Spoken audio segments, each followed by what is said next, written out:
তোমার রব কি বলে জানো? তুমি যাকে আমার চাইতে বেশি ভালোবাসবে, আমি তাকেই তোমার কাছ থেকে দূরে নিয়ে যাব আর তোমাকে বড্ড একা করে রাখবো। তিনি আরো বলেন, কখনো বলবে না যে তাকে ছাড়া আমি বাঁচবো না, কিন্তু আমি তোমাকে তাকে ছাড়াই বাঁচাবো। পিছনে সব আবেগ কেড়ে নিয়ে তোমাকে দিব্যির সামনে এগিয়ে নিয়ে যাব।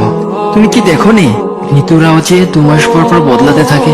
ছায়াদের গাছের পাতাও তো শুকিয়ে যায়, আর যখন সবর হারিয়ে ফেলে তখন ঝরে পড়ে। কিন্তু তোমার রব তো ধৈর্যশীল ও পরম দয়ালু। তিনি তো সেই ঝরে যাওয়া পাতার ঢাল থেকেও সবুজ পাতা গজান। তুমি কি দেখছো না তোমার স্রষ্টার এই নিদর্শন? যে মানুষটাকে তুমি নিজের জীবনের চাইতেও বেশি ভালোবাসতে, সেই মানুষটাও একদিন অচেনা হয়ে যায়, তোমার মন ভেঙে যায়, এমনকি বন্ধু শত্রুতে পরিণত হয়, আর খানিক সময় পর শত্রু বন্ধুতে পরিণত হয়। যে মানুষটাকে তুমি নিজের জীবনের অংশ ভাবতে, সে মানুষটাও প্রতারণা করে। বুঝি না, এত কিছু হওয়ার পরেও তুমি তোমার রবকে বাদ দিয়ে সেই মানুষগুলোর উপরেই ভরসা করো, যারা তোমাকে প্রতিনিয়ত কষ্ট দিয়েছে।